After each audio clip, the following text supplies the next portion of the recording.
I would like to extend welcome to those joining us here, seated in the gallery, full gallery today, and for those on social media and those joining us via PBCJ live stream.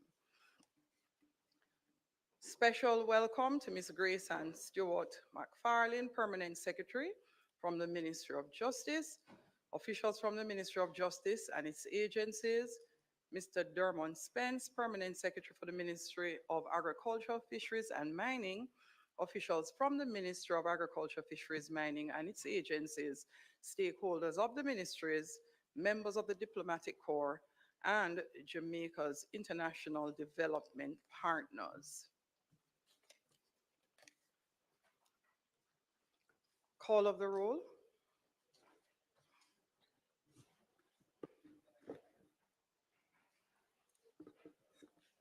Mr. Clark,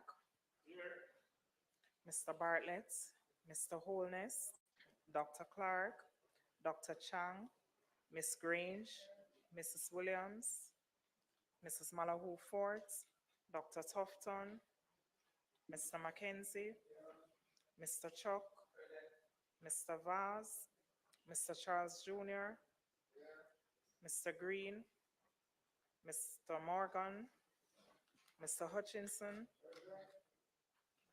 Mr. Terry Long, Miss Smith, Dr. Dunn, Mrs. Cuthbert Flynn, Mr. Main, Mr. Davis, Mr. Witter, Mr. Brown, Dr. Brownberg, Dr. Charles,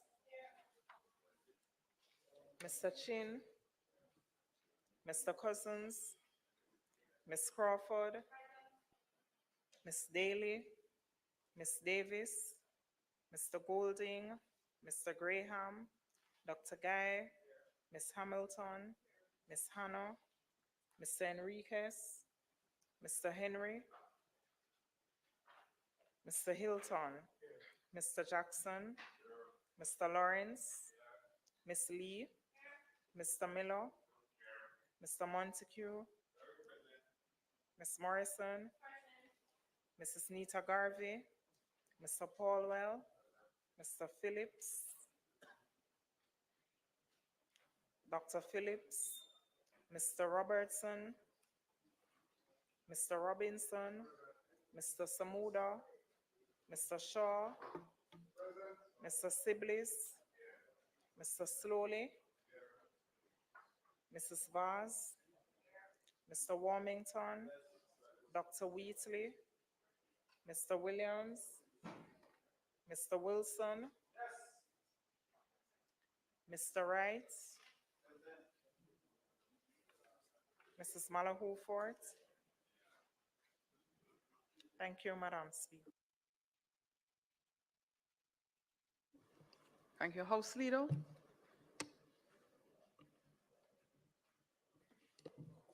Thank you. Thank you, Madam Speaker. I'll ask that you proceed with the agenda items as listed. Thank you. Thanks, House Leader. Statement by ministers, announcements. Clark.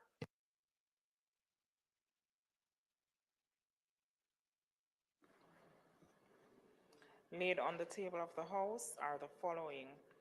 Annual report of the Southeast Regional Health Authority for the years 2011-2012, 2012-2013, 2013-2014, 2014-2015, and 2015-2016, along with their related ministry papers numbered 17, 18, 19, 20, and 21 of 2024, respectively.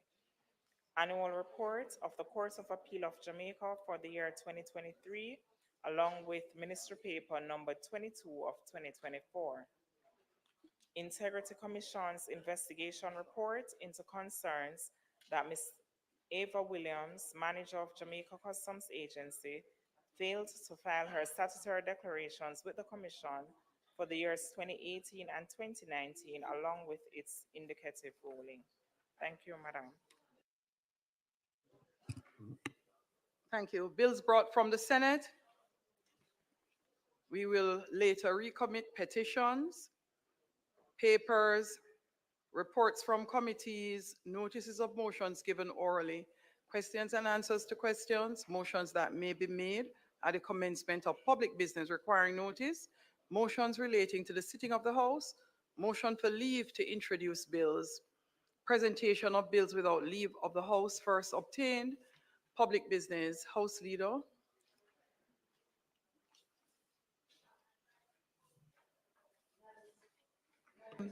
Madam Speaker, today it is our intention to continue the sectoral debate with contributions from the Honorable Delroy Chuck, Minister of Justice, and the Member of Parliament for St. Andrew Northeastern, and the Honorable Floyd Green, Minister of Agriculture, Fisheries and Mining, and the Member of Parliament for St. Elizabeth Southwest.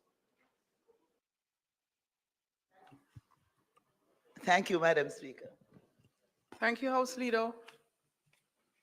We invite first to his feet the Minister of Justice.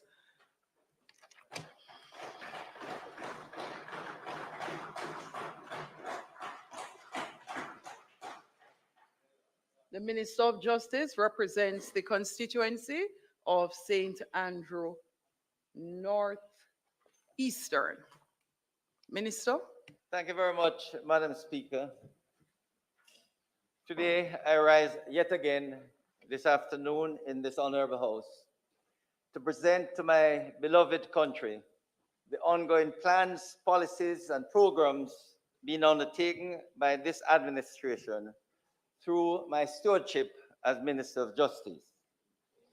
Madam Speaker, today's presentation signals my 8th consecutive year as Minister of Justice. A feat made possible by the unbroken 27-year support from the wonderful constituents of Northeast St. Andrew, and the faith and confidence of the Prime Minister, on Her Holiness, in appointing me. Prime Minister, esteemed ministers and members of Parliament, I express gratitude for your unwavering commitment to the prosperity and progress of our nation in what is a dedicated, collective, continuous program towards improving the lives of the Jamaican people by providing justice, transforming lives, which is our 2024 sectoral theme. Madam Speaker, Prime Minister, members of Parliament, Jamaica's justice system is in the best shape it has ever been in our history. While we still have some way to go for a first-class justice system, the administration of justice and the citizens' access to justice and opportunities to get justice have never been better. And we have many stakeholders to thank for this contribution. To the citizens of Jamaica, I express gratitude for your support in providing meaningful recommendations and suggestions towards improving our justice system. Your contributions are also helping us to achieve the transformation which we all wish for our fellow Jamaicans. Madam Speaker, the work of Team Ministry of Justice under the leadership of Permanent Secretary Grace Ann Stewart McFarlane, who is here with us, plays a major role towards the ministry's pursuit of providing justice and transforming lives.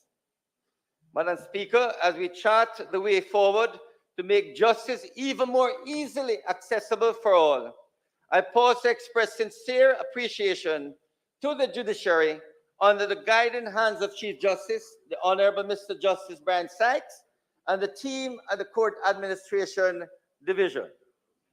Madam Speaker, our justice sector continues to provide excellent service, and special kudos are in order for the following. President of the Court of Appeal, the Honorable Mr. Justice Patrick Brooks, judges of appeal and their support staff, the Supreme Court and Parish Court judges and their staff, who provide the necessary support for the Chief Justice to deliver timely justice to all who seek remedies or otherwise within our courts. the Attorney General, Dr. Derek McCoy, and his team, the Solicitor General, Mrs. Marlene Aldred, and her team, the Director of Public Prosecutions and her wonderful team, the Director of Court Administration Division, Mrs. Tricia Cameron Anglin, and her team. She's here with us. Executive Director of the Legal Aid Council, Mrs. Diane Watson, and her team. I think she's also here. The Chief Executive Officer and Administrator General, Mrs. Stacey and Carty, and I think I saw her here too. Huh? Everybody. Our valued stakeholders from several sectors to include civil society.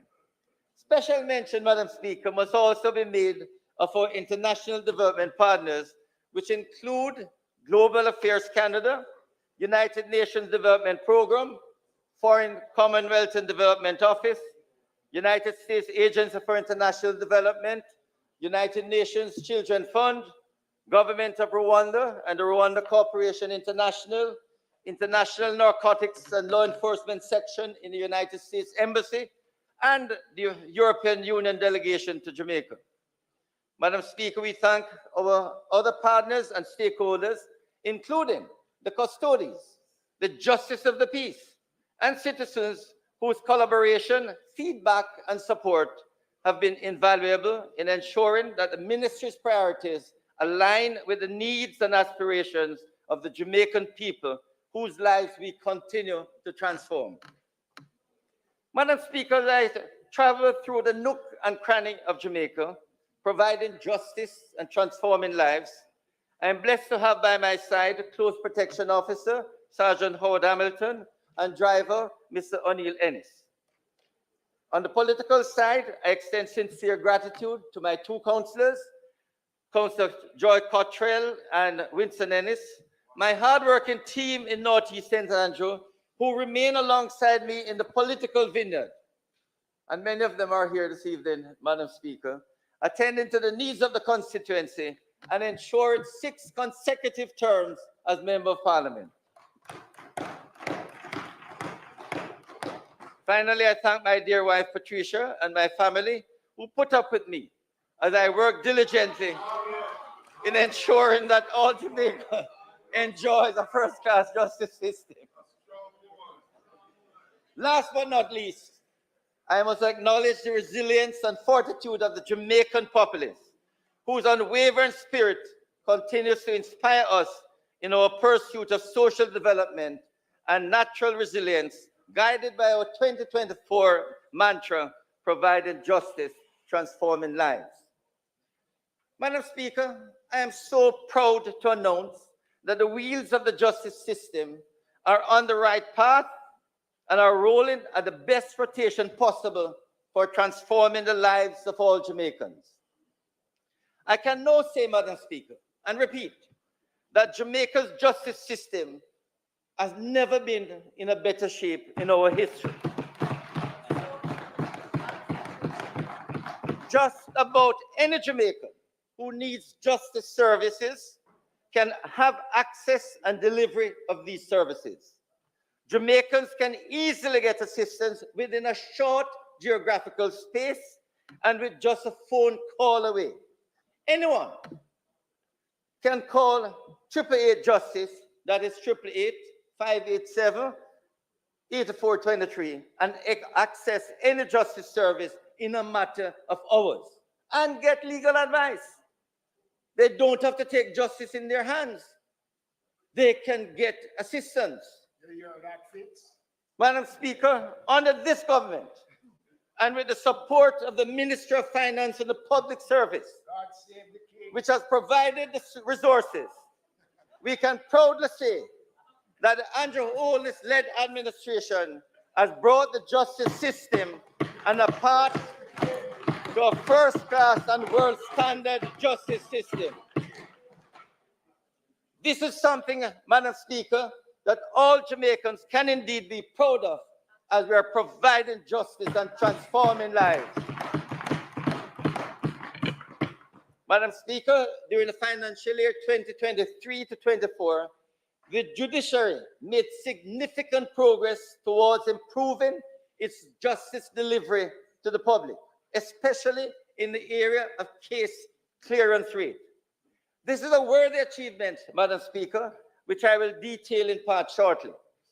The Ministry of Justice is committed to achieving a world standard justice system, and we can proudly say that Jamaica now has one of the best court systems in the region and favorably compared with the best court systems in the world.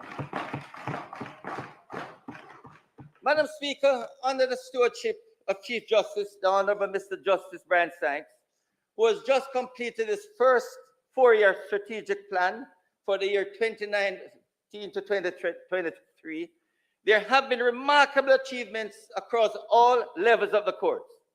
In particular, the parish courts are now effectively backlog-free. Madam Speaker, this is a major achievement. The statistics show that less than 2.5% of the cases are in backlog, which means these cases, all civil and criminal, which means these cases have not been tried in 24 months. To put it differently, Madam Speaker, approximately 98% of cases are completed within 24 months. Close to 90% of all the cases are tried and completed within 12 months. This, Madam Speaker, is an outstanding achievement of which Jamaicans can be extremely proud. It means, Madam Speaker, that when they go to the parish courts, they can get their matters adjudicated in a timely manner. Madam Speaker, the likelihood is that before long, 100% of cases will be tried and completed within 18 months in the parish courts.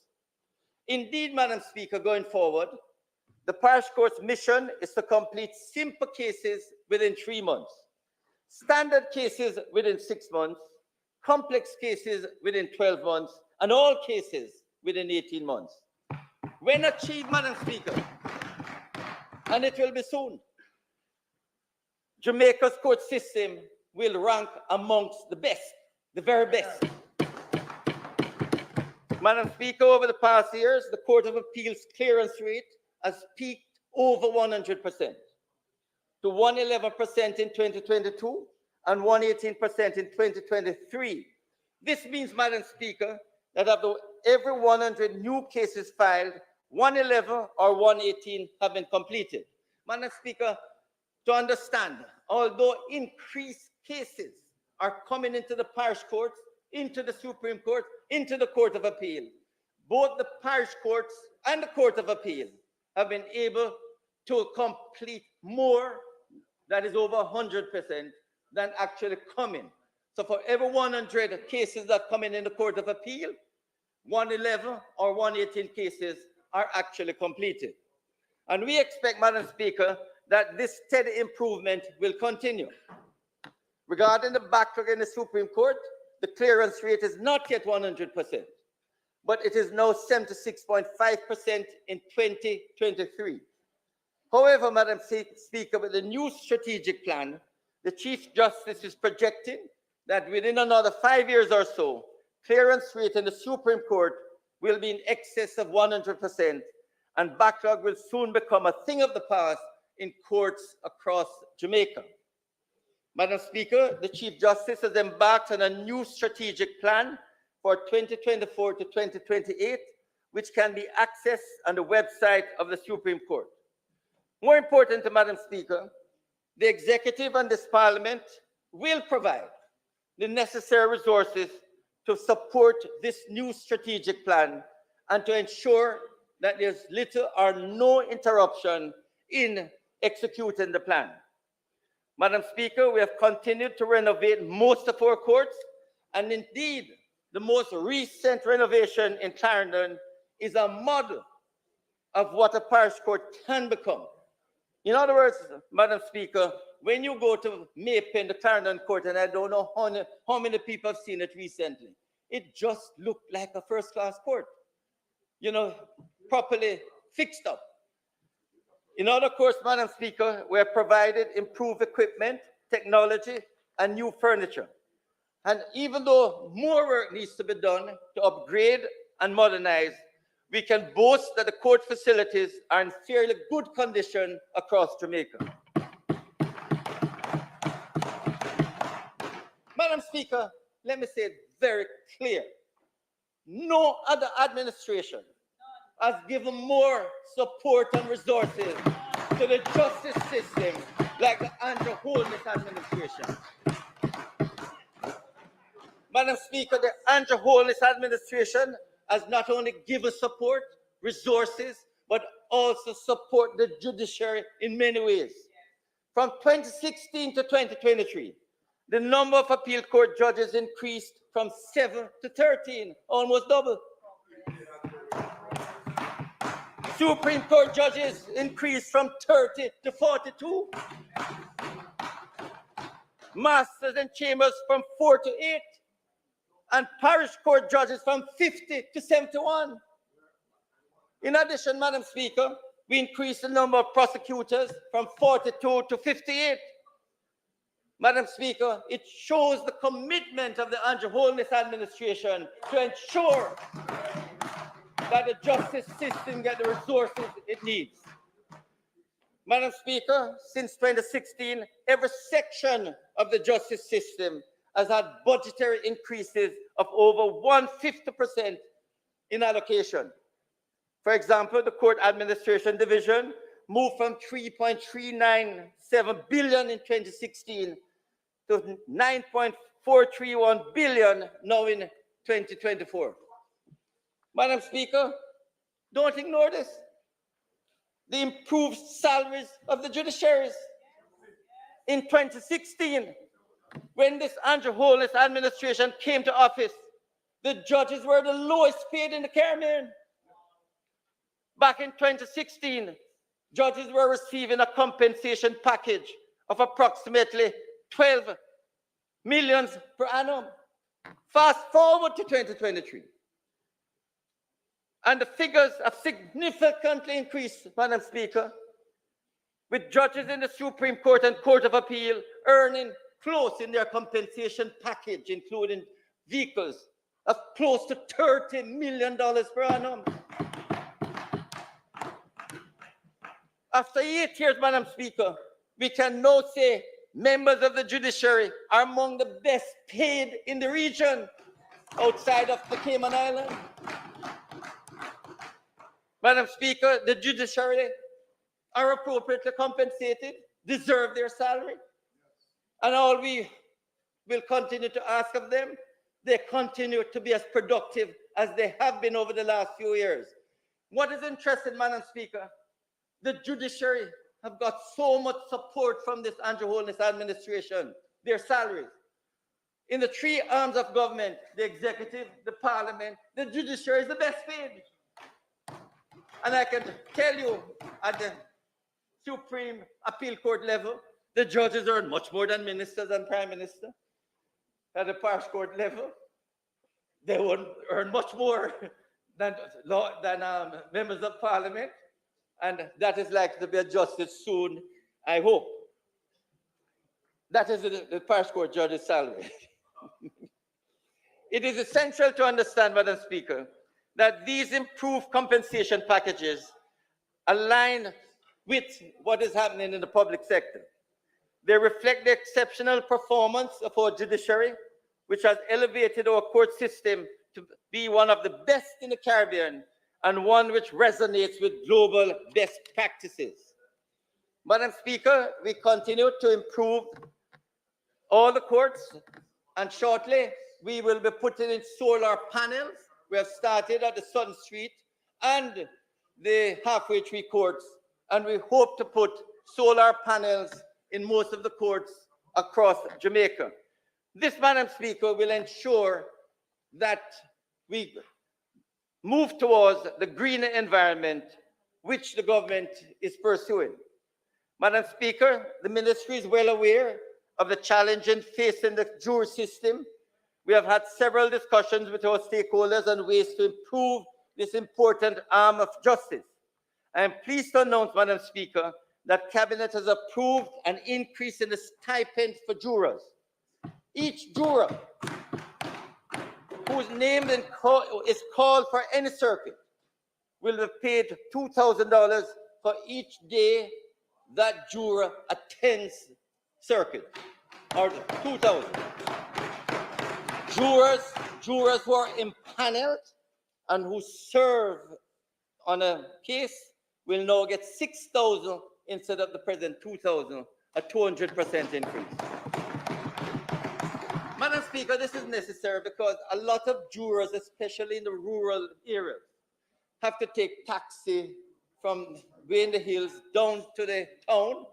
They spend money to get there. Yes, sometimes they're not empaneled. So we think it's appropriate that once they are served with a summons to come to court and your name is called and you're there, you can be reimbursed $2,000. If you serve for the day, you get 6,000. And I think very shortly, Madam Speaker, we will come with the regulations to change it so that hopefully shortly it will be, executed. Moreover, there has been major improvement, Madam Speaker, in the delivery of judgments right across the courts. Most judgments are now delivered within 6 months, and that is something that we can be proud of. Madam Speaker, when I came here as Minister of Justice, judgment debt was a major challenge. I can tell you, Madam Speaker, there were lawyers who were begging me. The government owes them millions of dollars. And I thought, Madam Speaker, it's unfair. They get the case settled, they have a judgment, and yet they couldn't get their money. So, Madam Speaker, under Minister of Finance Order Shaw in 2017, we urged him to let us have enough to pay up the judgment debt. And in 2017, 2018, we got 1.5 billion and paid off all the backlogs.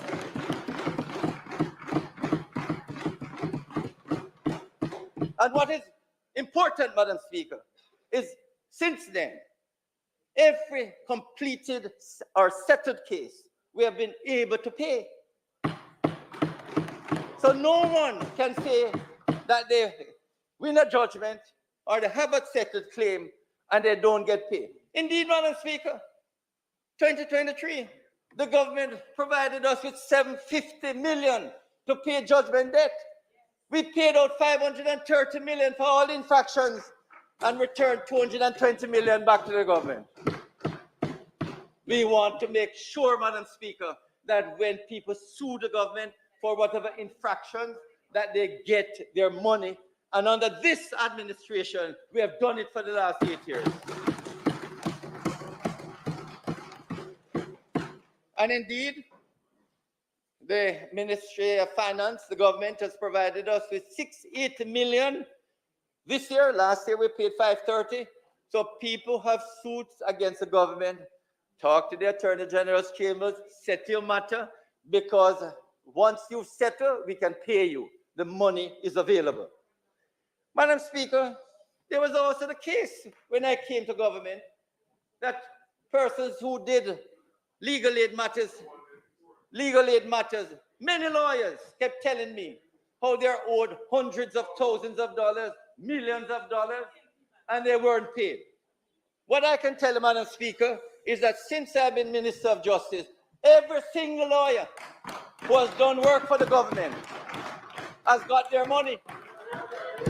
All the gang trials, they come and they plead how much they need to do these gang trials. We settle, and not one of them can say they didn't get their money. Every single lawyer who has done cases for the government due to counsel have been paid. And I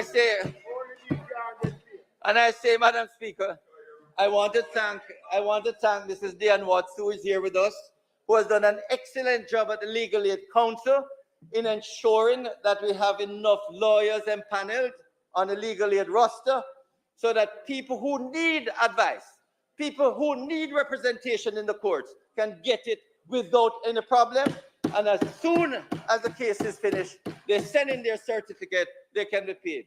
You know, interesting, Madam Speaker, for the last 3 years, come January, February, I have to ask Mrs. Watson to call the lawyers and make sure them sending their bills because we have money we want to pay them the last 3 years. So every single one has been paid.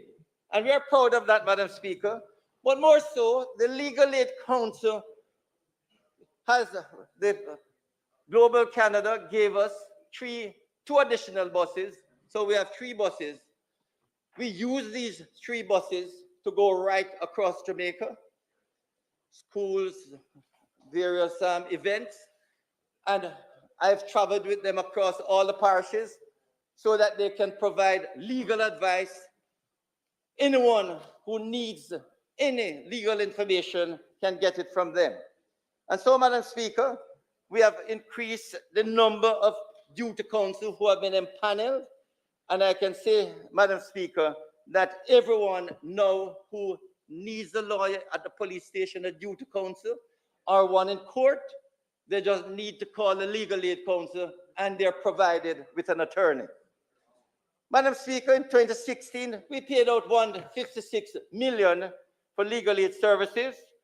And last year, it more than doubled. We paid $381 million to attorneys. And Madam Speaker, the payments to the lawyers have actually doubled.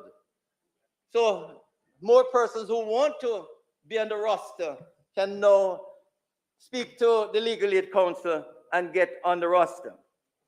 Madam Speaker, I'm extremely proud to announce to this Honorable House that with the assistance of some key partners, Global Affairs Canada and UNDP, the Legal Aid Council was able to assist 300 persons living with disabilities to access justice services, which they would not normally be able to access. This was at the inaugural Legal Aid Fair for the persons with disabilities held at the Harmony Beach Park in Montego Bay. Madam Speaker, we are providing justice and transforming lives. Madam Speaker, with the enactment of the Disabilities Act 2014 and our focus on equity, access, and participation, the Ministry of Justice remains committed to reaching the most vulnerable among us. We have been making representation for mentally challenged inmates within the prisons and who have been locked up for many years. And last year, the council assisted in getting 2 mentally ill inmates released. And shortly when you get the booklet, you will see how the families were so happy that their father or grandfather, who was in custody for 30, 40 years, have been released and now living with them. So, Madam Speaker, apart from that, the council has implemented training sessions in the Jamaica Sign Language for attorneys to address the gaps that exist and to reach persons living with disabilities, specifically the deaf.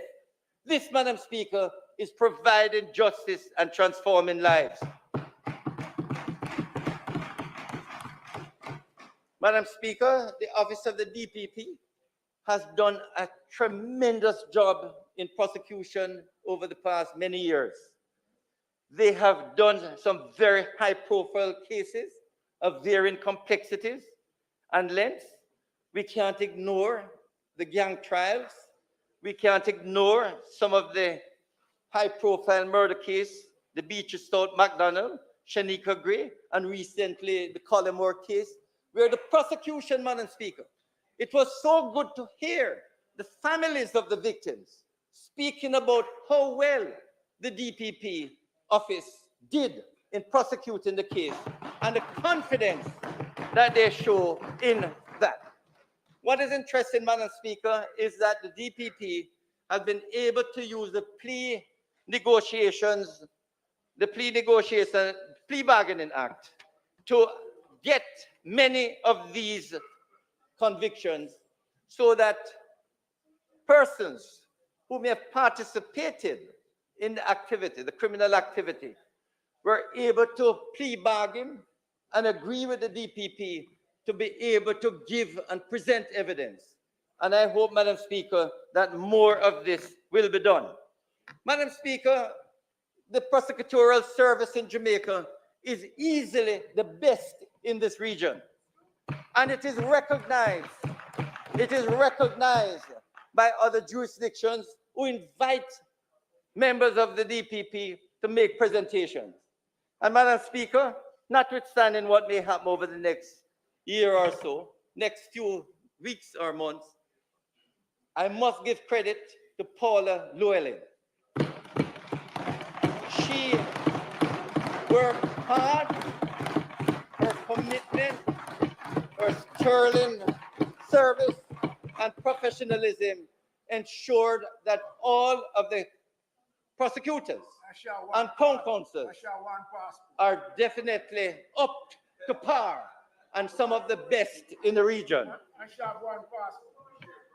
Madam Speaker, I can say that we in Jamaica, all victims of crimes, can be proud of the work of the DPP's office. They are doing a fantastic job. Madam Speaker, my last sectoral presentation, I went at length with the Administrator General.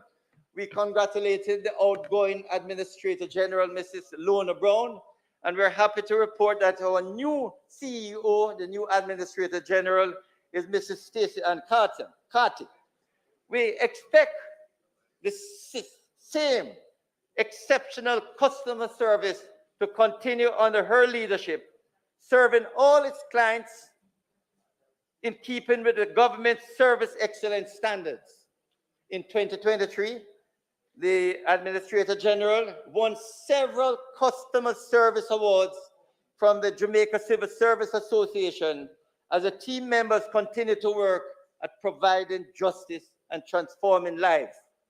We congratulate Mrs. Opal Bryan for achieving the Management Award and Senior Case Officer Mrs. Ruth McGrother for the Middle Management Award.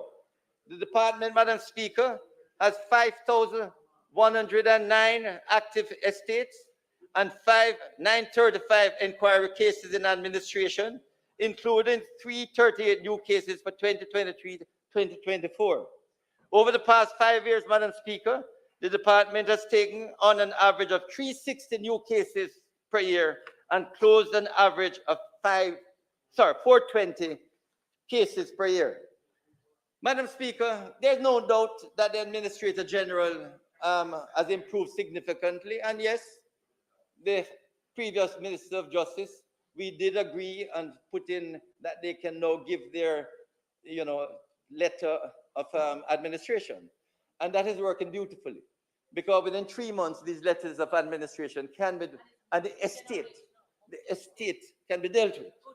Where we have a problem really right now is to get the beneficiaries to come together and agree how the thing should be apportioned. Because what I'm planning to do, Madam Speaker, is to get a mediation department in the Administrator General's department to deal with all these beneficiaries who curse one another as to what portion they should get, even though the law is there to tell them what portion they're to get.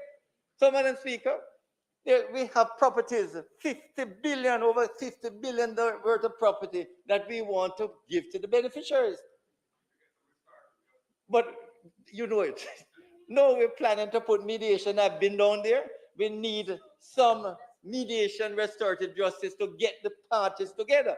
But what is more, Madam Speaker, the Administrator General and MOJ, we go across the island urging persons make a will. People don't like making a will, but we urge them to make a will because it stops the problem of fighting over deadlift. Because, Madam Speaker, deadlift is a major cause of violence in this country, major cause of death.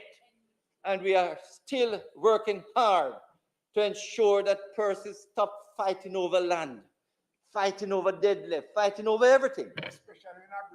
And it's very important, Madam Speaker, that we deal with this.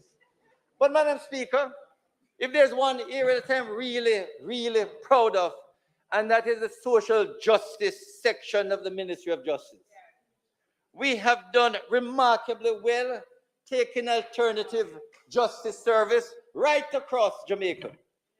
We were able to visit 28 churches, 42 schools, impacting 500 children and thousands of Jamaicans during my parish tour in 2023, where I went to every single parish across Jamaica.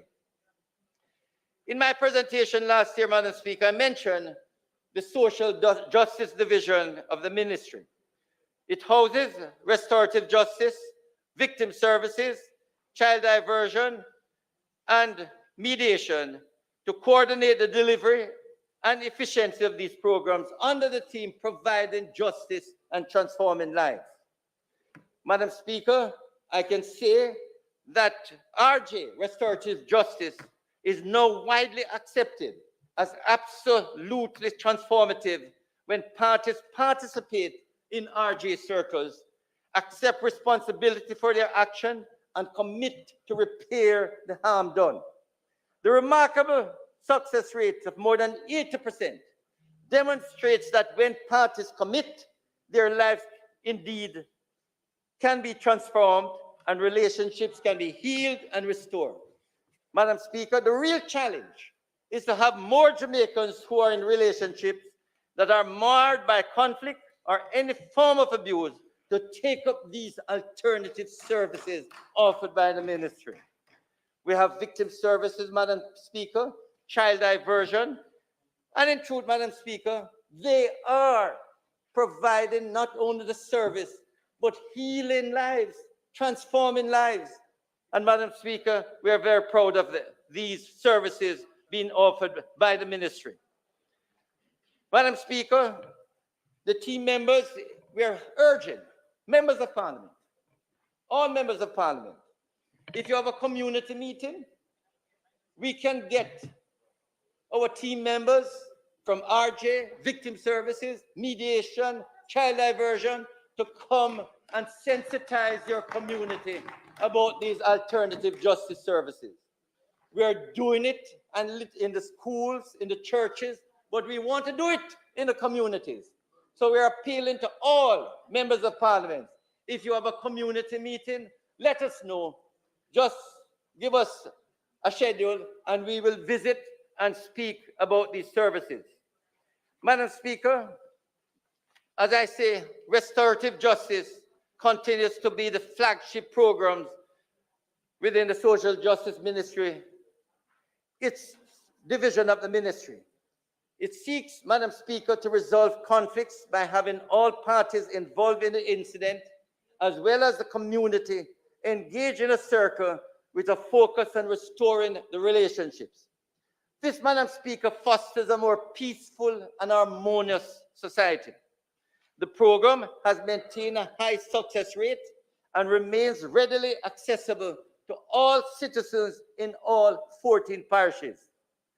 This has been done through public awareness campaign, restorative practice trainings, and sensitization sessions across civil society, schools, churches, and communities. Madam Speaker, in 2023-24, the hardworking RJ staff and dedicated facilitators conducted more than 2,300 case conferences for referrals concerning harms or crimes committed.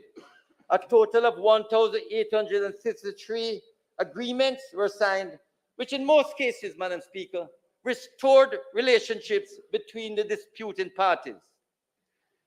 Madam Speaker, in 2023-24, I tabled a copy of the Restorative Justice Policy Green Paper. The policy's revision is geared towards improving the implementation of the National Restorative Justice Program. We embarked on several initiatives for public engagement and feedback, and to date, there have been no objections. I'm looking forward, Madam Speaker, to tabling the white paper during this financial year with a view to have an updated Restorative Justice Act shortly thereafter.